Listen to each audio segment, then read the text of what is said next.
بسم الله الرحمن الرحيم.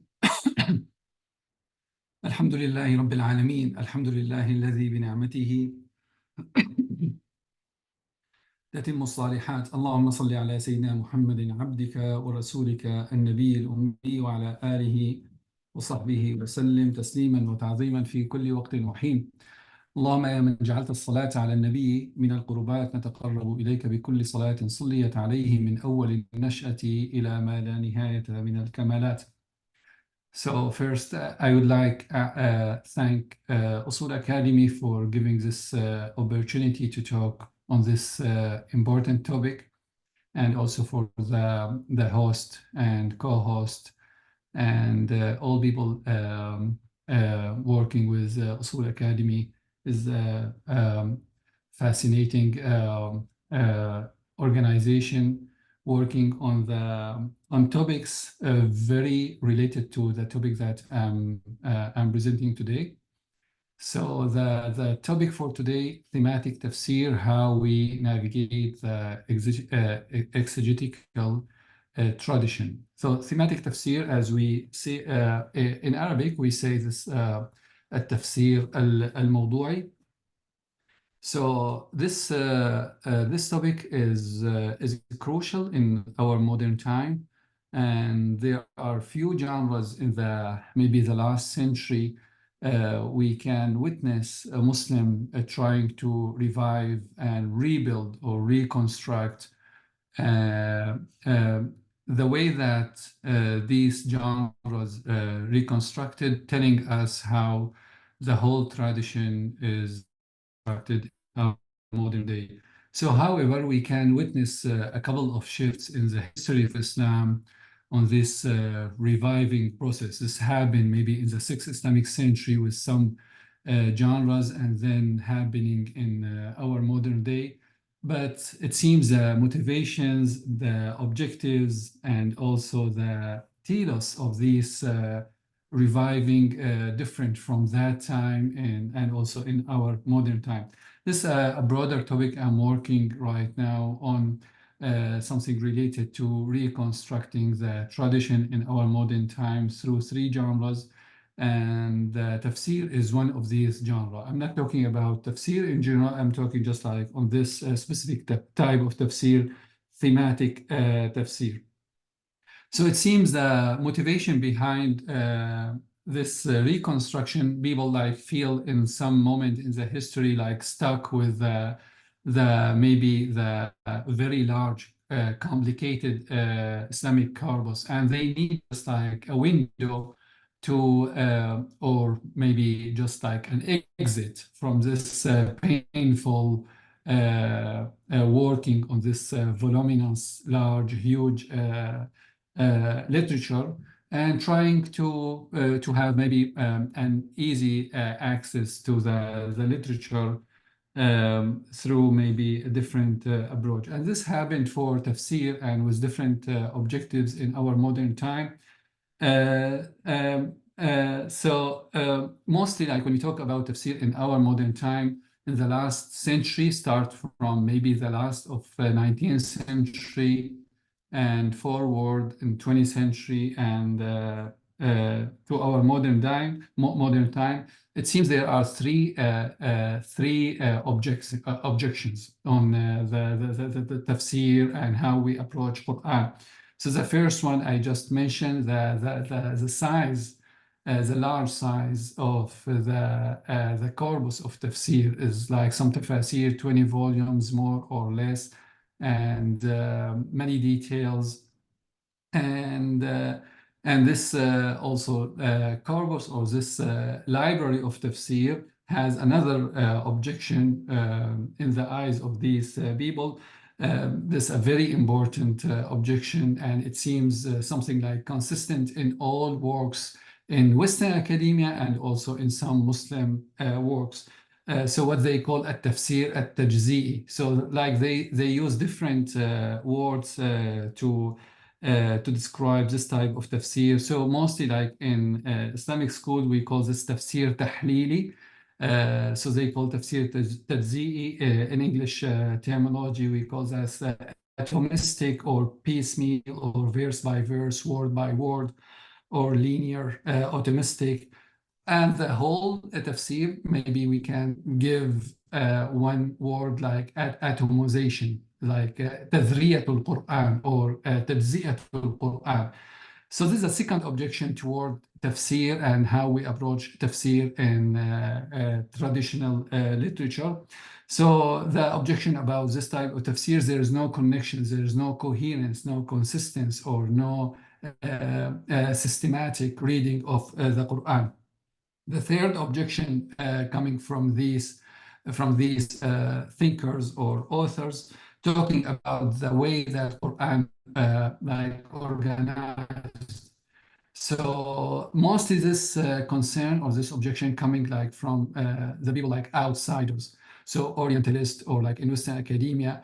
So for them, Quran order is very hard to follow. So that's why they produce or they suggest chronological order. So based on the seerah of the Prophet sallallahu alaihi wasallam, starting from the first surah al-Alaq until the end of the end surah in Quran. So, however, they have different approach on reordering Quran, not following that what we have in al-Itqan al-Suyuti by Mus'haf al-Imam Ali or other traditional opinion on the order of the Quran. So they follow a literary approach and based on the length of the surah and some literary marks in the Quran, and they reorder Quran in the way that mostly with a famous one coming from the book written by German scholar Noltke, The History of the Quran, who divided Quran into four periods, three in Mecca and one in Medina. So in Mecca, the early, and then middle, and then late, and then we have in Medina. So, however, these three objections are the main objections that lead or maybe have led all of these scholars to produce this type of tafsir, what's called thematic tafsir. So the topics I'm going to cover this day, so we have 5 topics. If the time allow us, maybe we will trim some, or we will see, maybe Dr. Samir can inform me like how long I have or like for this lecture. So however, so let me know if I just exceed the time, just like to plan ahead for this talk. So we are going to cover the figures who like working on thematic tafsir, their motivations, objectives, tools, and their sanad, and their methods, and then conclusion.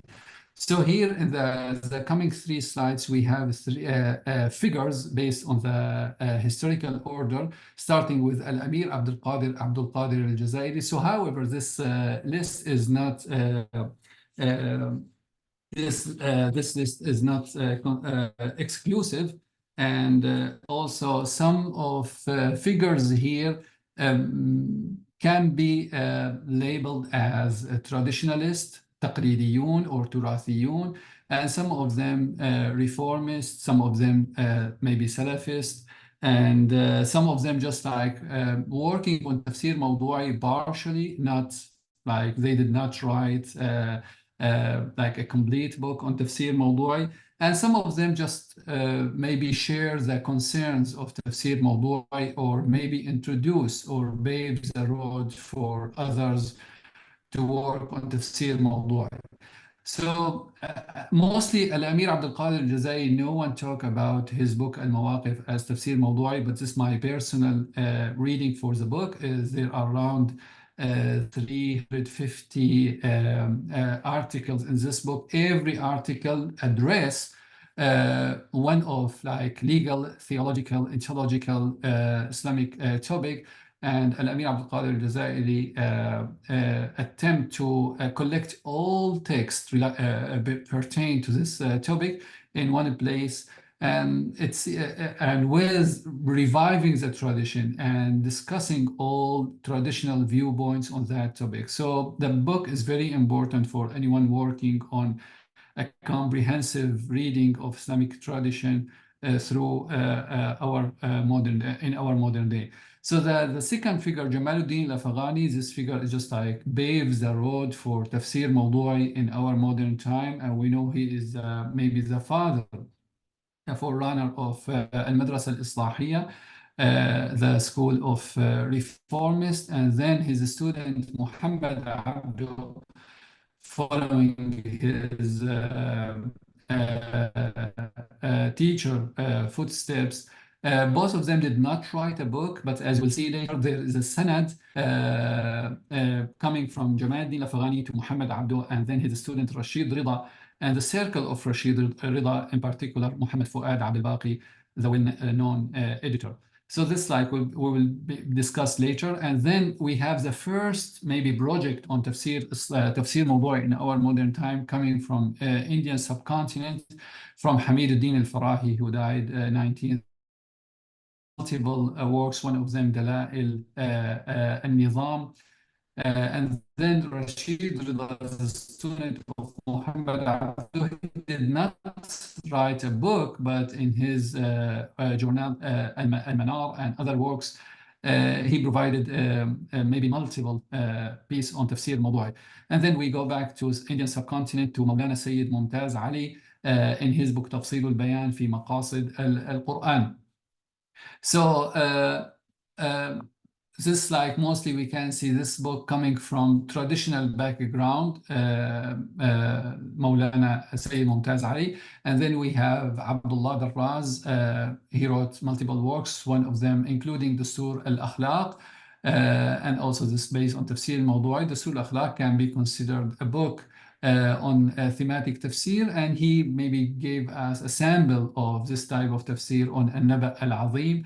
And then Amin al-Khuli is maybe the first one in this list who suggests reading Qur'an or interpreting Qur'an based on chronological order. So the first attempt in the 20th century to reinterpret Qur'an through chronological order is Amin al-Khuli. And Amin al-Khuli maybe was known as the head of Madrasatul Umana or Madrasatul Udaba. One of his famous person in his circle, Aisha bint al-Shati. Maybe many people here and know aware about her work. So Madrasatul Umana or Madrasa al-Adabiyya provide a literary approach to tafsir mawdu'i, maybe as we will be discussed later. And then we go to Sayyid Qutb in his book Dhilal al-Qur'an. So as I said, we will discover later each one here has maybe a different objective, different tools, and maybe different method. And then the first one coming from the traditional school, Muhammad Maḥmūd Hijazi from Al-Azhar in his work Al-Wahda al-Mawdu'iyya fi al-Qur'an al-Karim. So we can witness with Muhammad Hijazi the first time Tafsir al-Mawdu'i becoming an organic subject in traditional school such as Al-Azhar. And then we go to India, the Indian subcontinent again with Abu al-A'la al-Mawdudi in his book Tafhim al-Qur'an. And then we go to Iraq, Muhammad Baqir al-Sadr in his book Tafsir al-Mawdu'i wal-Falsafa al-Ijtima'iyya. So mostly social interpretation of the Qur'an. So it's like tafsir, also Tafsir Mawdu'i.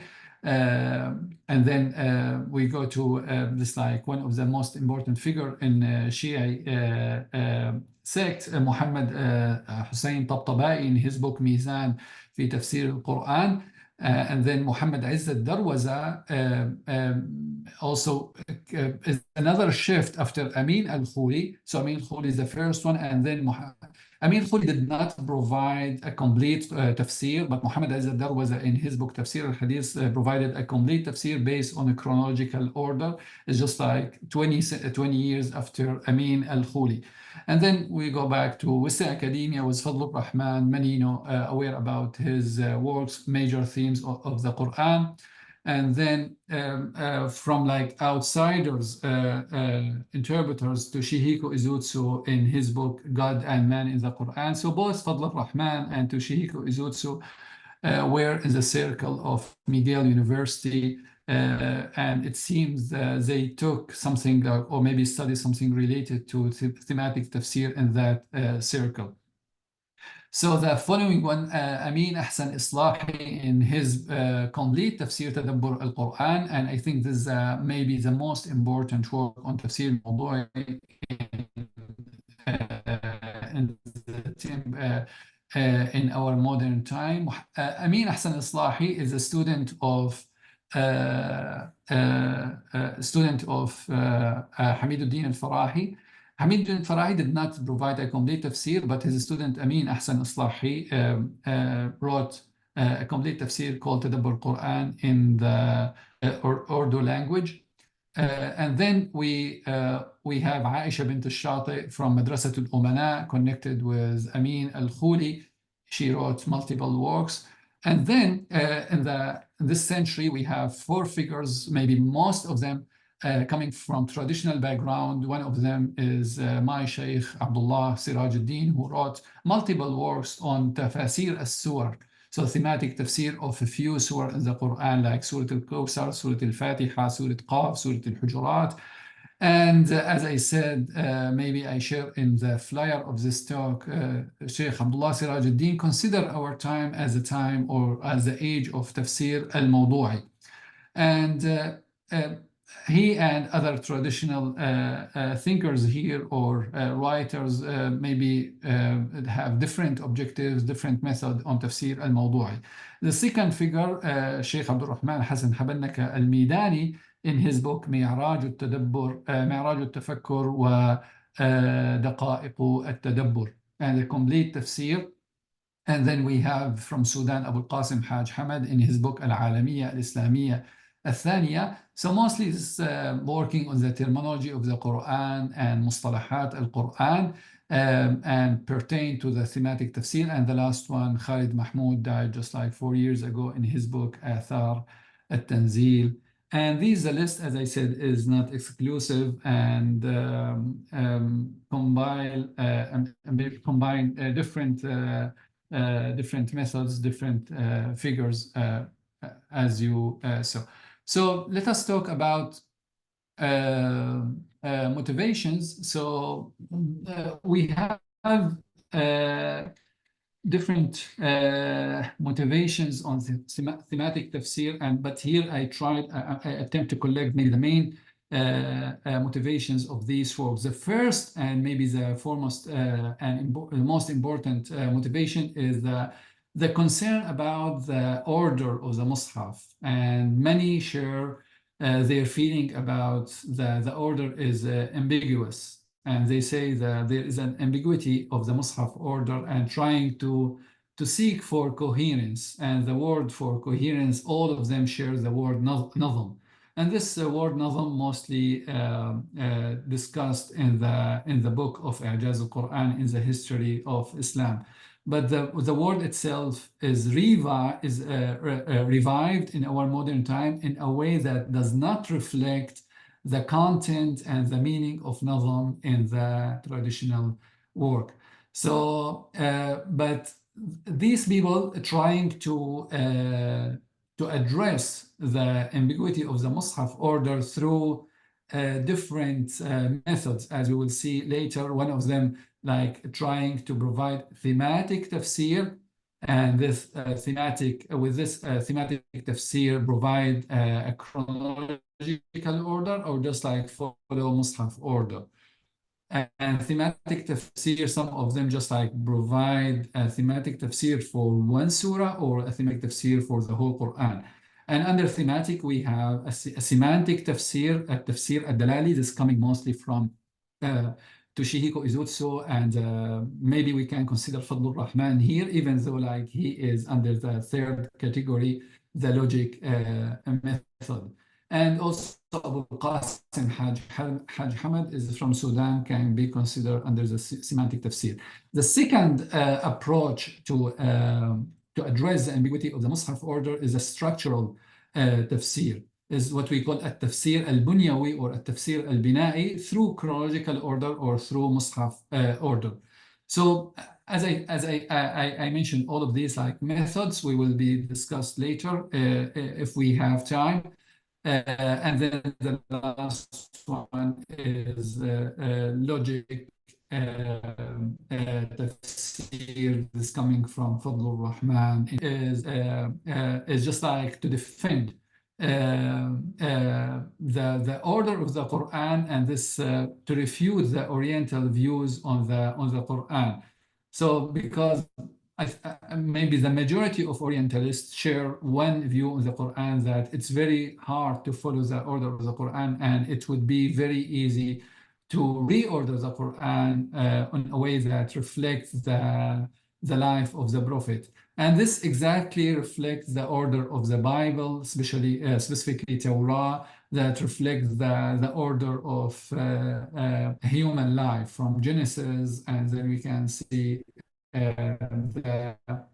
especially Torah, the first five books, Exodus, and then all of these books in Torah. So it seems this like reflecting this order. So Quran, as we can see, Mus'haf based on Surah, and in Surah we can see different stories from different times, and there's no any time frame in the Quran, just like surahs, and bringing different stories to serve the concept of that surah. Maybe something like should be maybe talked in a different place.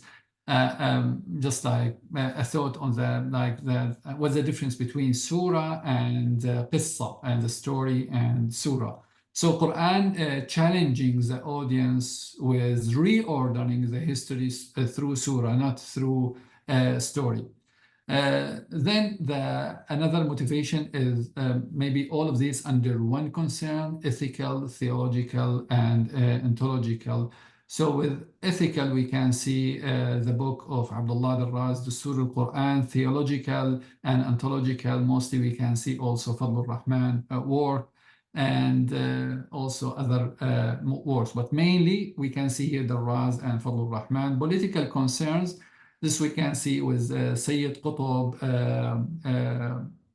and many works coming from Indian subcontinent, especially al-Mawdudi and other figures. And social concerns is mainly, we talk here about Muhammad Baqir al-Sadr in his book Al-Wahda al-Mawdu'iyya lil-Quran. And then we have very important motivation. It's called epistemological, educational, and pedagogical concerns.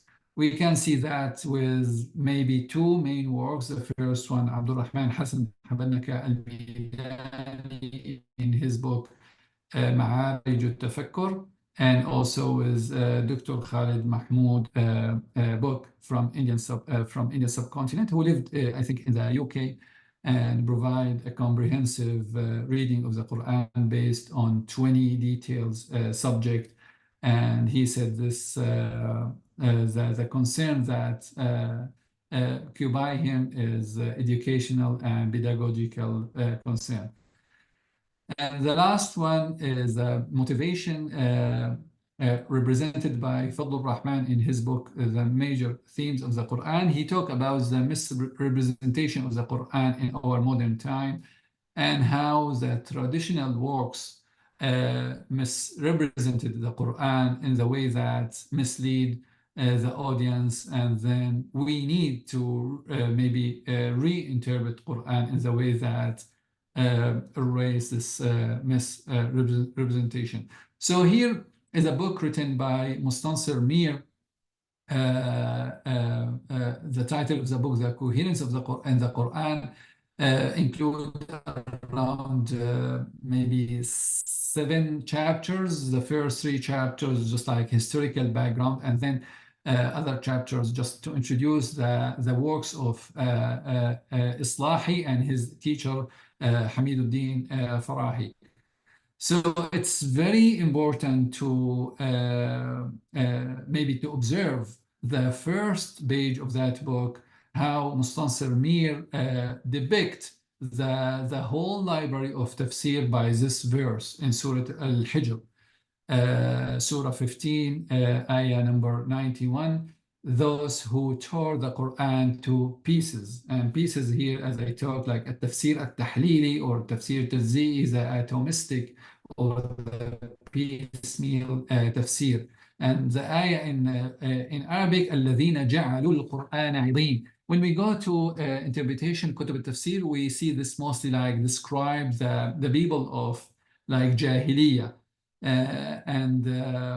Or maybe this like the shift, a transformation from describing the outsiders or the people who are like not from the Muslim community, and then we can see it with Mustansir Mir. This ayah is to describe the all Mufassirin in the history of Islam, including al-Razi and al-Qurtubi, al-Suyuti, al-Tabari, all of these.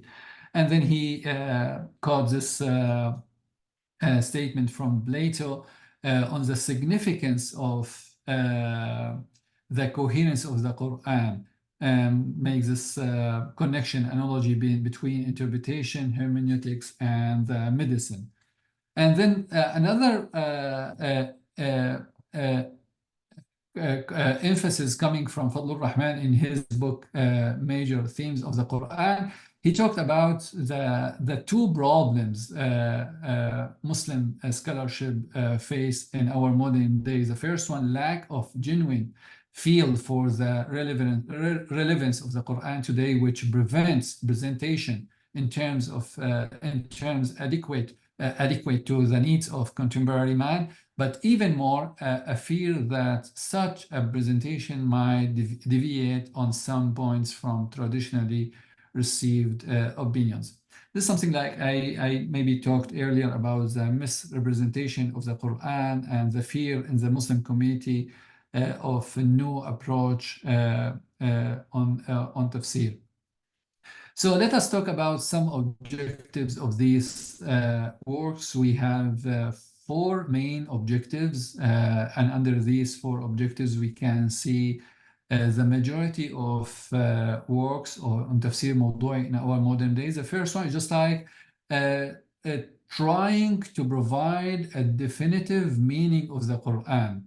So definitive interpretation of the Quran, and this maybe I call it like textual concern. And here we can see Islahi, Fadlur Rahman, Izutsu, both Islahi and Fadlur Rahman internal approach, and Izutsu external approach. So both of them share the same language or the same objective, and in a very clear way. So we need to erase this like indefinitive interpretation, and this, it seems like a concern occupy maybe many contemporary scholars in the Salafi movement and also Islahi reformist movement, trying to put Islam in one basket and to erase all of these maybe multiple interpretations for each verse or each hadith.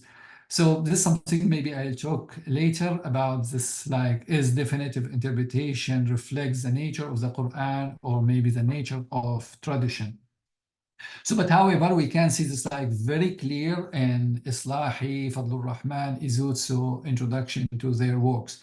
And the second objective is trying to find a coherent, systematic, and consistent interpretation. Also, this like textual objective. We can see here also Farahi, Islahi, Fadlur Rahman, and Izutsu. The main works coming from those people who were working on thematic and semantic tafsir. And the third objective is religious revival and unification.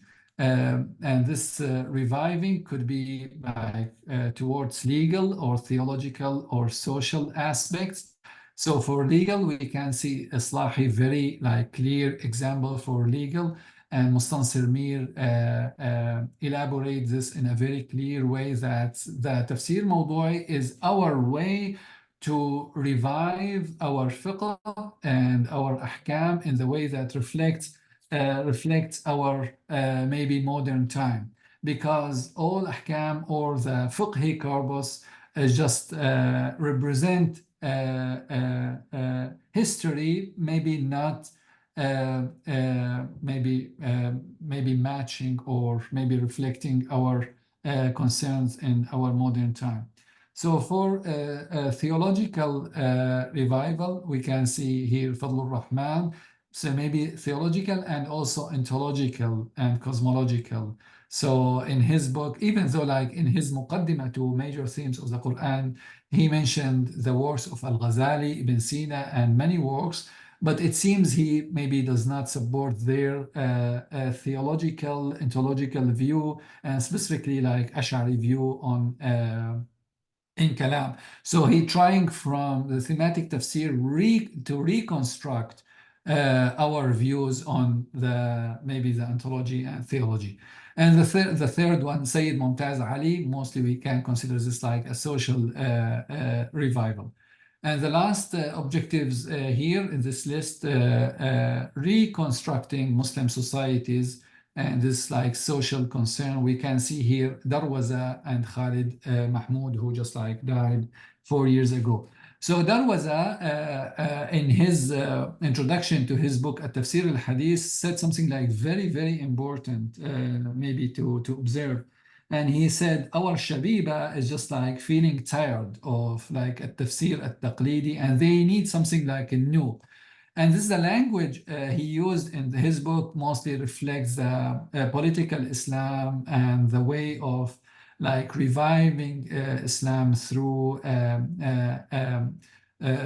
like activist worldview and political Islam, and trying to ihya, to reviving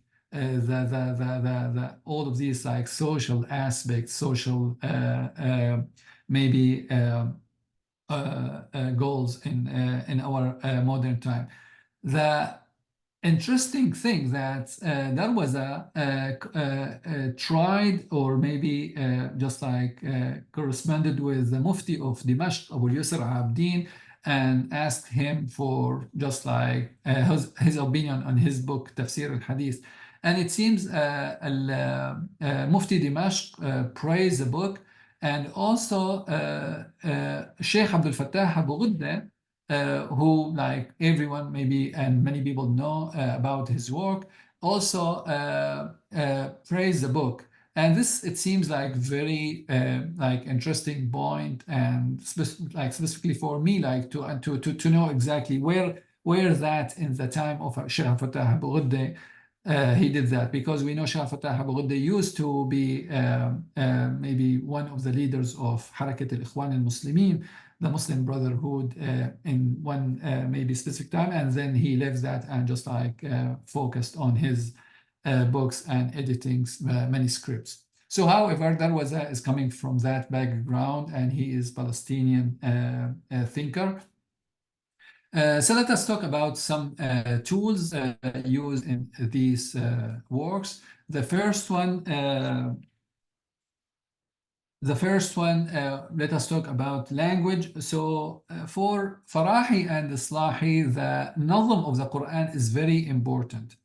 So as I said earlier, the word nazm has different connotation in the works of Islahi Farahi and the works of Ijaz al-Quran in the early time, the early age of Islam.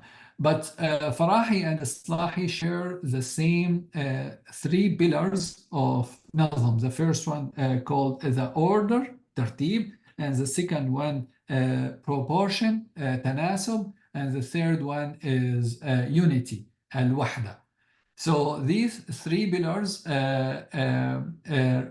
represent the concept of nazm in the eyes of Islahi and Farahi. So for Islahi, there are some tools, he said like this, internal tools, and there is external tools, or maybe let us say that again. So for Islahi, there are two types of tools. The first one, definitive tools and non-definitive tools. For definitive tools, divided in two subcategories. The first one, internal, and the second one, external. The internal one, three tools. The first one, the language of the Quran itself, Lughatul Quran, and the second one, Nazmul Quran. And as I said earlier, for Nazm, three pillars, Al-Wahda, Al-Tartib, and Al-Tanasub. And the third one, نظائر القرآن. نظائر القرآن, these like similar Quranic terms we can see like mentioned a couple of times in the Quran. And then there is one external tool, السنة المتواترة. All of these definitive interpretive tools that make us understand Quran in a definitive way. For Islahi, there are five tools labeled as non-definitive. We can rely on them, but they don't give us a definitive direction on interpreting Quran. The first one, Hadith genre, all like Hadith corpus is just like non-definitive tool. أسباب النزول, التفاسير المبكرة, all تفاسير, all the Tafsir library is just like non-definitive tool. And then the biblical literature, and the last one, the history and the literature of Arab and pre-Islamic time. So one thing I want to mention here, Farahi, biblical scriptures, very important, and this not Israeliyat as we know in Ilm al-Hadith, is the biblical text itself. So he said for Muslims, need not to rely on Israeliyat because we have the text already with us. So we have Torah, we have the Old Testament and New Testament, and all of these biblical scriptures in our hand. But he said we need to provide a critical reading for this biblical scriptures and relying on the maybe the outcome of this critical studies on these biblical scriptures. So however, one thing very important here, we like in tools, we can see the language of this, like the idea of definitive like tools, and then like bringing biblical scriptures here, and most important to avoid tradition, hadith, sunnah, asbab al-nuzul, al-tafsir, and more importantly, to not rely on any of Islamic sciences. So kalam, usul, fiqh is not used in any like way to like as a tool to interpret Quran. So the whole outcome of the traditional library is just like avoided in this thematic tafsir. So as I said earlier, we have external outsider approach and insider approach. Outsider coming from Izutsu. Izutsu trying to stop the time, the history from the Quran. So he read the Quran from the past. Like Quran should be read from a pre-Islamic literature. So anything coming after Islamic literature, after Quranic literature, should be avoided, because here we can see different implications and different usages for Quranic terms. So his way is just like to focus on pre-Quranic Arabic. And I don't know why just like limit that to Quranic Arabic, because the milieu of the Quran, we know that in Mecca and Medina, like different milieus, like we can see Quranic Arabic, this is like coming from the Arab tribes, and also we can see like other languages used in the milieu of the Quran, like Syriac, Aramaic, and Biblical Hebrew. All of these not maybe highlighted in Izutsu work. For the insider approach, we can see Farahi Islahi, the main concern is not pre-Islamic Arabic. So the pre-Islamic Arabic is just a non-definitive tool. But the most important for Farahi Islahi is Sirah, the political life of the Prophet sallallahu alaihi wasallam. So they said this, like the way how we understand the thematic tafsir is like should be like through the life of the Prophet sallallahu alaihi wasallam, al-Hayah siyasiyya lin-Nabi alayhi salatu wassalam, or al-Hayah al-Ijtima'iyya. So let us here talk about the sanad of this works. I'm talking about mostly the sanad and the trajectory of tafsir mawdu'i in our modern time, but the majority of the sanad coming from the works of reformist and Salafist. So for the sanad, there are two sources, major sources. The first one, traditional works and Western works.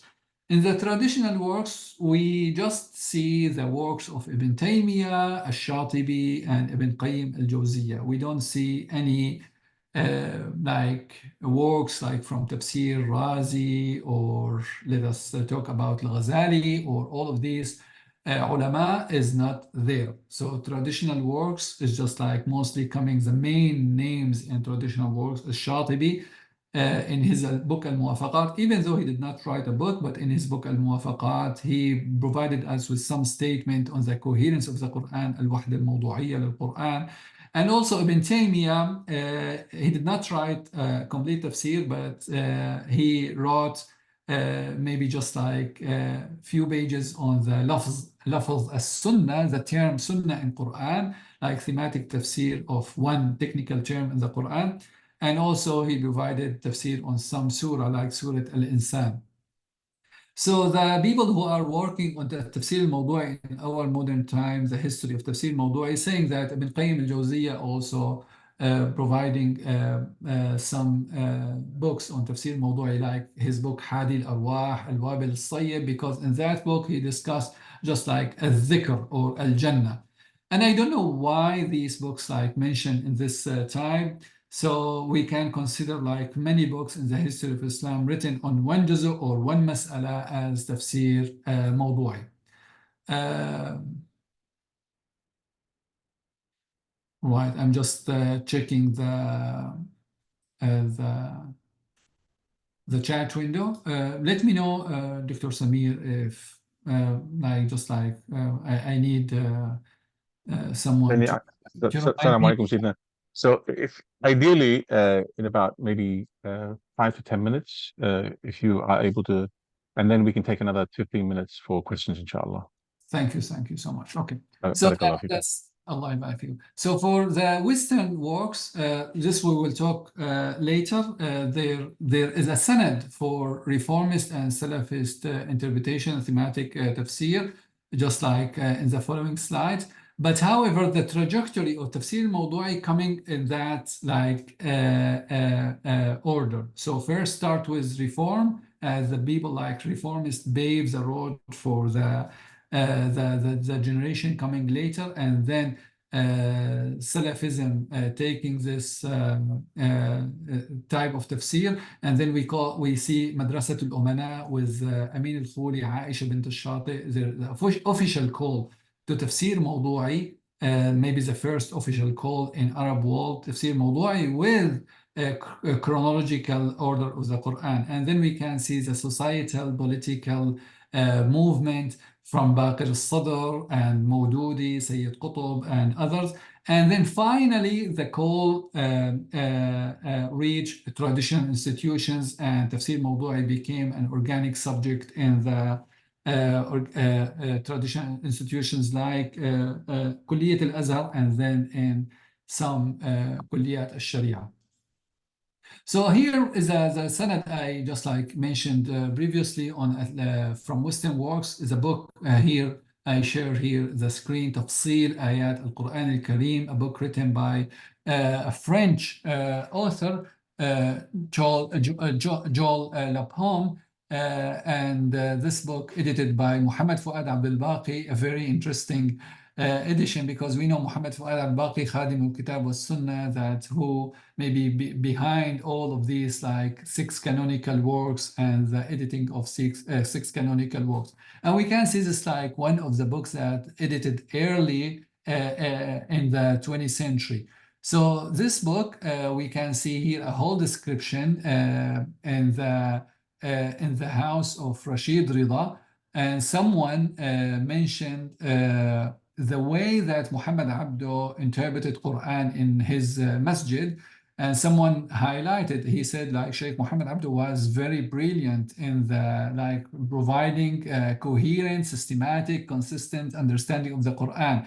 And then Rashid Rida said, okay, this like based on a book that in a library of Muhammad Abdu used to use this book.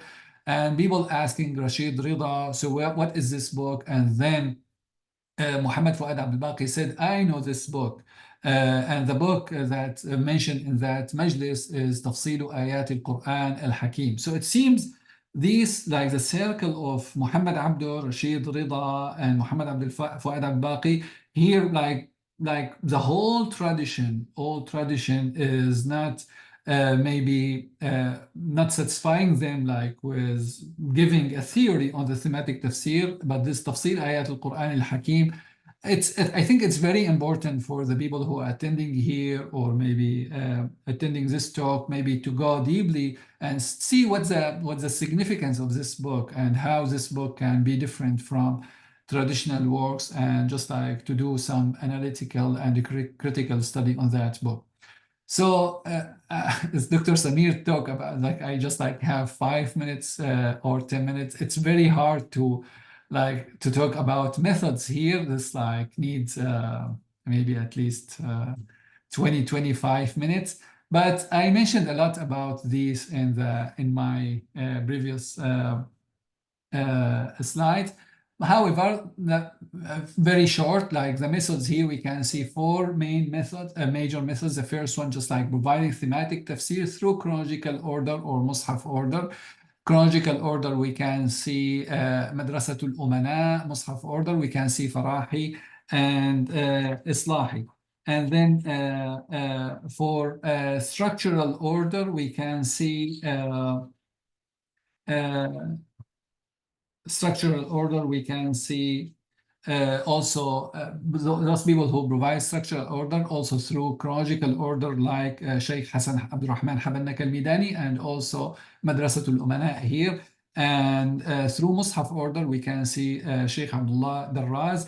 And very recent approach, ring compositions, is like a very new trend in tafsir mawdu'i coming from Western academia, in the book Raymond Furrain, and used in some like Muslim circles, and based on literary markers. Maybe the people who are working on Tafsir Mawdu'i aware about this book, Raymond Furrain.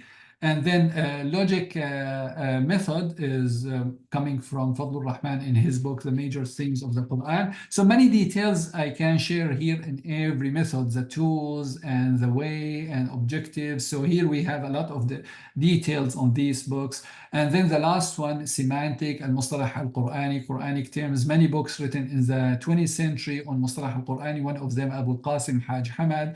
And there are other books by Abu Ras, Salah ʿAwwāma, and others, and semantic tafsir, as we can see with Toshihiko Izutsu. And then all of these, like maybe the majority of these people use like a word for theme. Some of them use mawdu' and others use amud or mihwar or shakhsiyya or ruh al-Quran. So like amud is a word that used by Islahi Farahi, and shakhsiyya used by Sayyid Qutb, and ruh used by maybe Mawdudi, and mihwar also used by maybe Sayyid Qutb. The word nazm is a very important word in thematic tafsir. And then specifically Farahi Islahi, and based on Farahi Islahi, Raymond Furrain provide a holistic, consistent, systematic approach for the Quran. So they said therefore for each surah there is amud, and then there is pairs of surahs, like Quran 114 has around let us say 57 groups, like each group 2 surahs, and each 2 surahs share same amud. And then there are 7 groups of surah, and 7 groups of surah. Each surah of these like has 1 amud, but the whole group also 1 amud. So then we have 7 amud, or 7 topics for the Quran, and then the whole Quran has 1 amud. So however, Islahi said there are like just like 7 amuds, but his teacher Farahi said there are 9 amuds. So let us talk about the analysis, and just like I'm seeing the chat window. Okay, so let us this like one of maybe the main observation on these works, the language they provide and the concerns, the objectives, they're trying to narrow the meaning of the Quran, providing definitive meaning of the Quran. And also this like definitive meaning in the Quran mostly contradict the nature of tradition. And the nature of tradition based on what I call لطائف المعنى. And the word لطائف المعنى coming from al-Razi in his tafsir, in the beginning of his tafsir of Surah al-Baqarah. So then we talk about like two types of concern. Nazm, and nazm is a concern of traditional works, and certainty or certitude is a concern of modern tafsir. So with nazm in the traditional works, we just like seek for لطائف المعنى. Quran, حمال أوجه, we have multiple meanings, and you cannot lock the meaning or lock the Quran in one meaning or make Quran just like jail or put the Quran in one jail. It's just like open, and we cannot talk about one meaning. So the irony thing that when we talk about the most important works on tafsir موضوع in our modern time coming from the teacher Hamid Farahi and Islahi, both share the same objective, the definitive meaning of the Quran.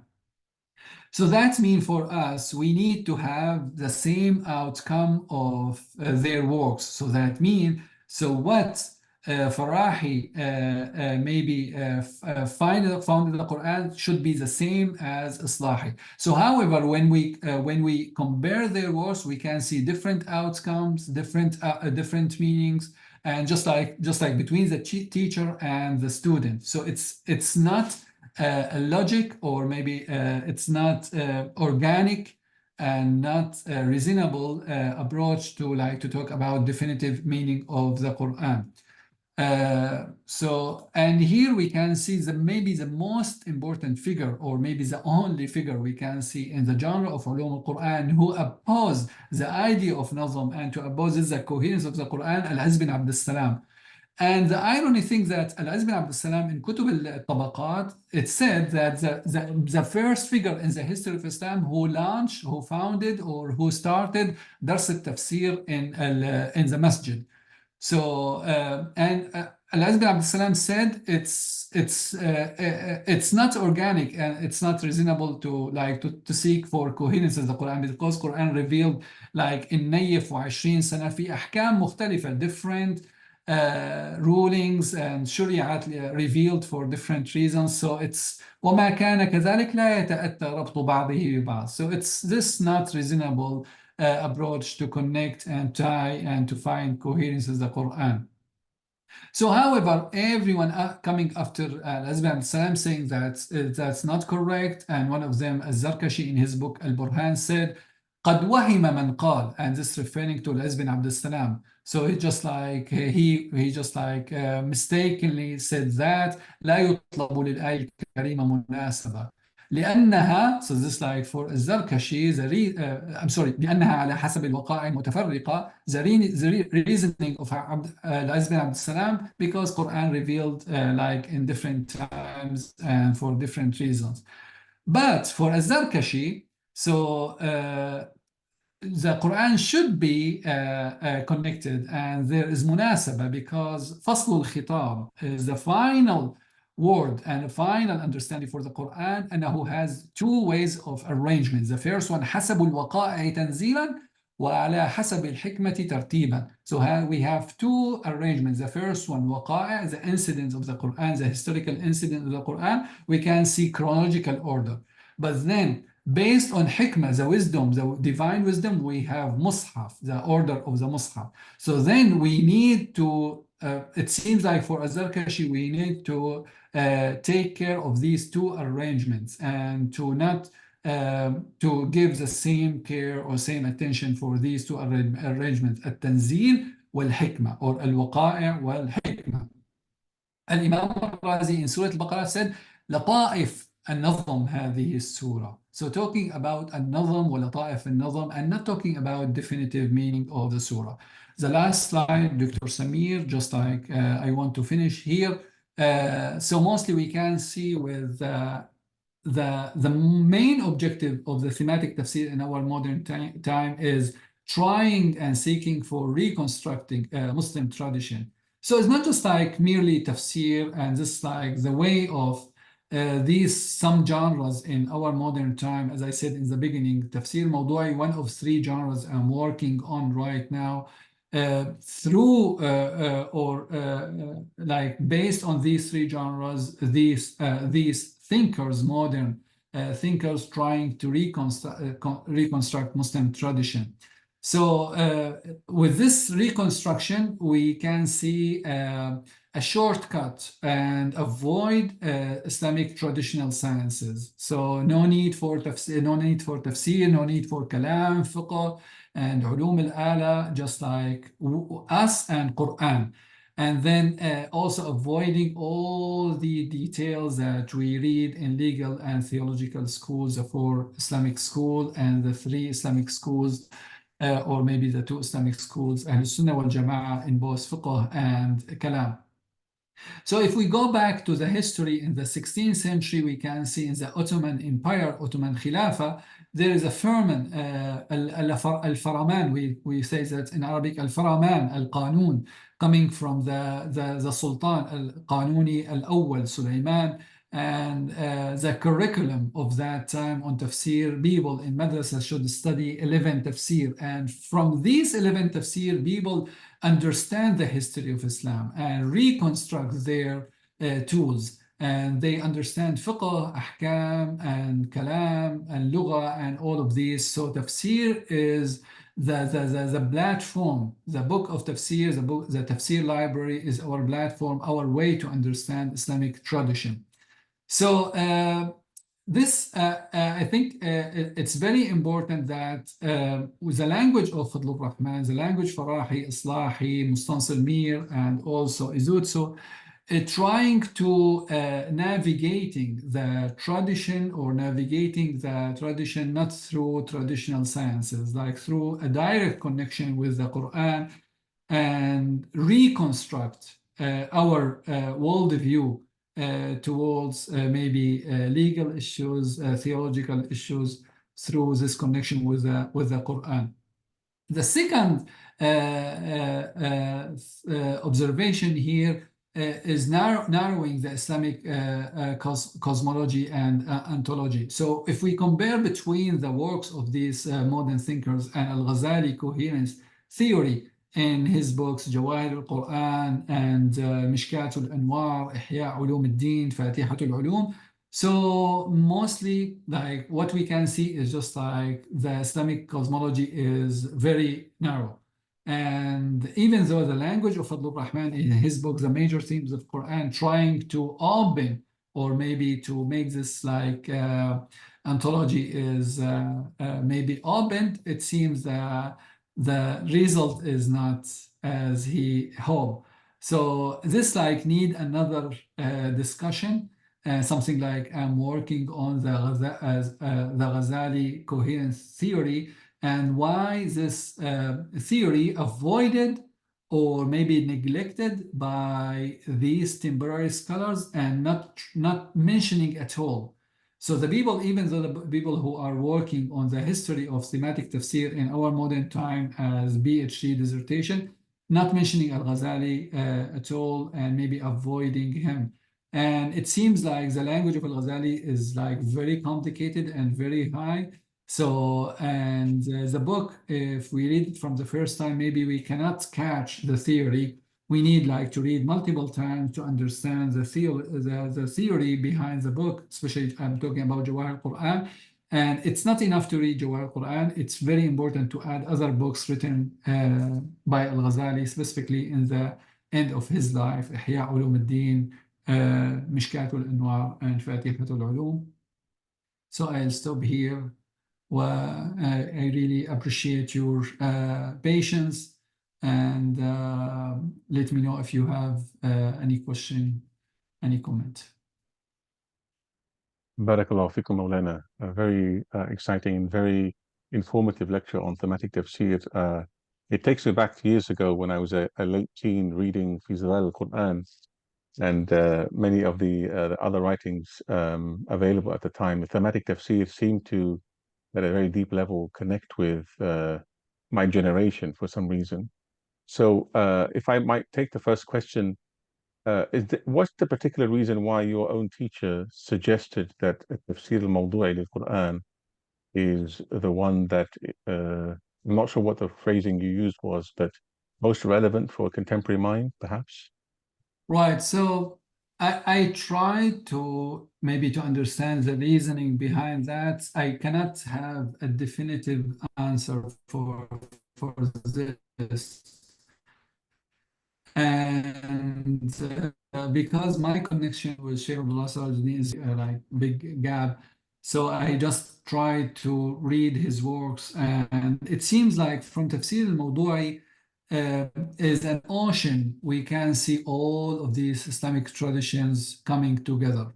Is completely the opposite of these like reformist and Salafist worldview. So for Shaykh Abdullah Sirajuddin, in his language, like if we read his books on like the samples that he wrote, Tafsir Surat Qaf, al-Hujurat, and also the two books written by him on Hadi al-Quran, on the cosmological realms, A'lam al-Mithal, A'lam al-Malakut, A'lam al-Mulk.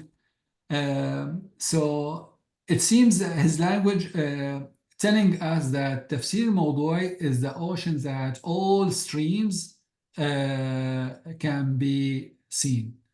So if you want to see the whole, like all tradition, you can see them in Tafsir Mawdu'i. If you open the table of content of any of his book, like Surah Al-Hujurat, we can see like many topics discussed there. And this exactly reflects what Al-Amir Abdul Qadir al-Jazairi in his Mawaqif. He did not say that, Al-Amir Abdul Qadir, but I see the nature and the ruh of tradition there. So when we open any mawqif from Al-Amir Abdul Qadir al-Jazairi in two volumes, like let us talk about the free will, iradatul insan. So we can see Al-Amir Abdul Qadir al-Jazairi in 3 pages summarize many things and bring all ayat to one place, and then revive all Islamic schools, Ash'ari, Mu'tazili, Maturidi, and all these schools in a very brief and intelligent way. So I prefer this book should be read in circles and very deep level. Al-Amir said, like, I inspire the interpretation as the Prophet inspires the text. Inshallah. Alhamdulillah. Barakallahu fikum. Oh, yeah. Sita, we have a number of questions in the chat. Do you want Dr. to Sami? read through them, or? Yeah, Dr. Sami, if you can paraphrase the question would be easier for me, I think, just for time, because Okay. yeah, I don't want Okay. to. So the first question is, I think I'm pronouncing this correctly. Habannaka is a traditional alim. Do you think Right. it is his? Yeah. Do you think his involvement with the Ikhwan al-Muslimin and his dream to create unity in the Ummah is what led to formulate his method of tafsir? Yeah, so we need to know that Habannaka are two, the father and the son. We are not talking about the father, Sheikh Hassan Habannaka al-Midani. We talk about the son, Sheikh Abdurrahman Hassan Habannaka al-Midani, wrote many books. Sheikh Hassan Habannaka, the father, was a teacher for many scholars, including Sheikh Saeed Ramadan al-Bouti, Sheikh Mustafa al-Khan, Sheikh Hussein Khattab, and Sheikh Abdurrahman al-Shāghūrī, and many. But Sheikh Abdurrahman Hassan Habannaka, I don't believe there is a connection with maybe like connection with them as maybe has any maybe he as like was a member in that party, maybe just like social connection. We know that Al-Midan, the place that these the father and son living there, it's a place that mostly many opposition to the Syrian government coming there. This like a place always like very like hot, and it's not easy for the Syrian regime, even though in the last Syrian uprising. So, but I don't believe, but I will not. I'm not sure. Maybe need more investigation. but his books itself need a lot of reading, a lot of discussion. And the most important, the book in his like introduction saying clearly the Sunnah, Hadith, Asbab al-Nuzul, and Tafsir is like it's tools, like tools for us to understand Tafsir Mawdu'i.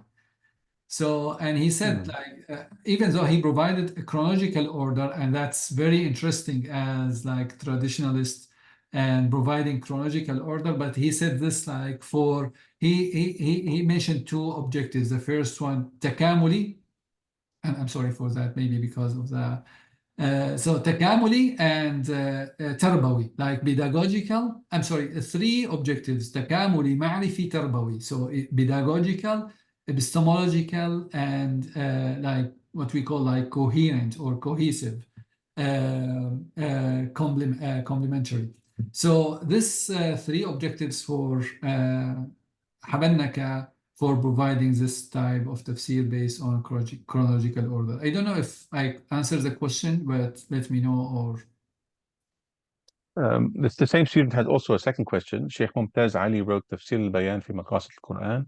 What's the connection between tafsir and the notion of maqasid, especially given that the notion of maqasid was common among many of these figures? So who is the figure? Shaykh Mumtaz Ali, تفصيل البيان في مقاصد القرآن. Right. So there is no any connection between maqasid because for him maqasid there are just like 7 maqasid. So it's not about the maqasid, and the 7 maqasid just like for the audience and the one who is asking. So the 7 maqasid in order: the first one al-aqaid, and then al-ahkam, and then al-risala, and then al-ma'ad, al-akhlaq, bad'u al-khalq, al-qasas. So it seems just al-maqasid is mawdu'at al-Quran. Okay. Another question is there any indication that the major early figures that we mentioned were consciously using thematic tafsir as a way to reconstruct Muslim tradition while bypassing the normal tools of doing so? This is a good question. I'm not aware of any, even though like if you are aware of any, or the audience here aware, or anyone like watching this later, if you know, please share, because it's something like I'm very, very interested. Because the other two genres I'm working on, I have some examples in the medieval time. And I just like try to compare the objectives of the medieval time works, the tools and the motivations with the modern time. It seems like, okay, we have same genre, but different motivations, objectives, and tools. So for that, I think it would be very important to because the word not used, not just like the word nazam used, or تناسب, مناسبات, but I don't see like any example. If anyone aware, please share. Okay. Also, another question, how does this topic compare to thematic kutub al-Hadith? Traditionally speaking, there are kutub hadith that are thematic. How does it connect to the Quranic thematic? And why not? Why didn't thematic topics like this or Quran tafsir exist in the past? So I just trying to understand the question. Why there's no thematic hadith? No, why is there a link between the emerging thematic tafsirs and the existence of thematic kutub hadith in the past?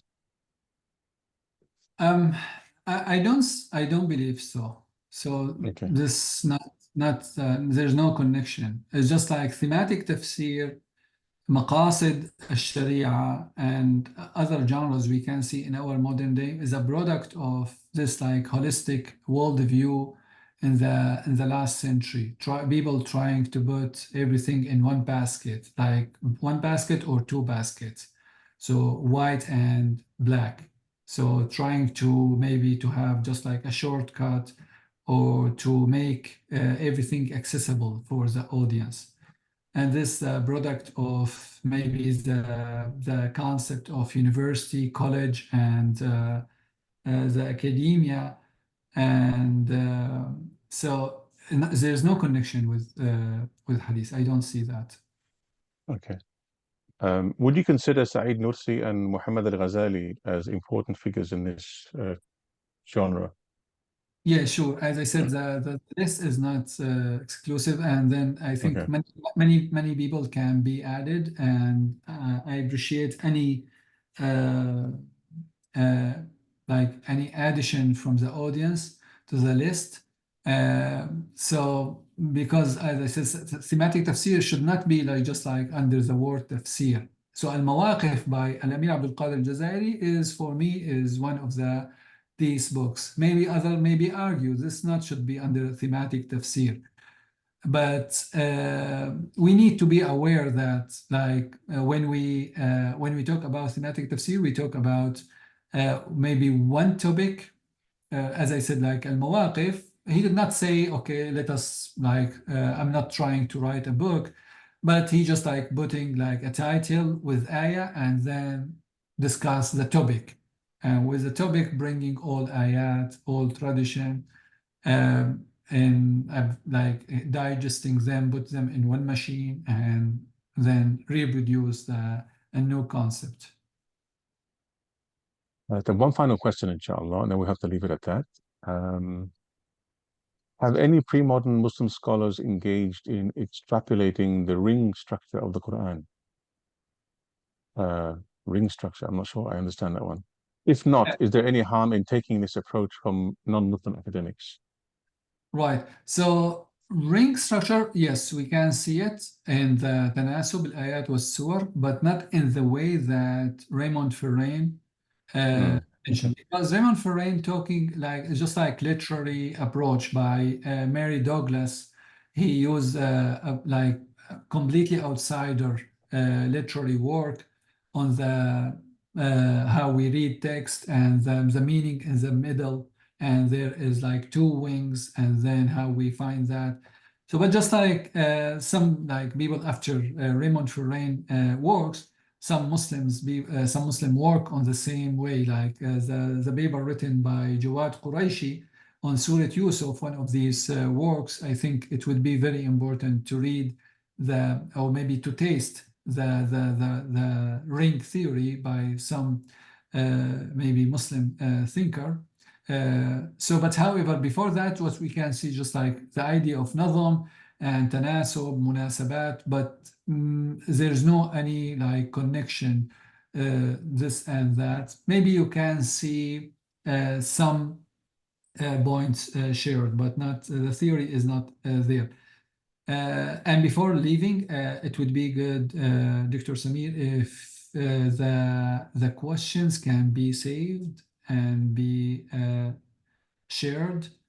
It would be good because these questions maybe people took time, and I don't want to neglect, or maybe this like should be appreciated, and maybe if these people can provide their email, or I can answer them, inshallah.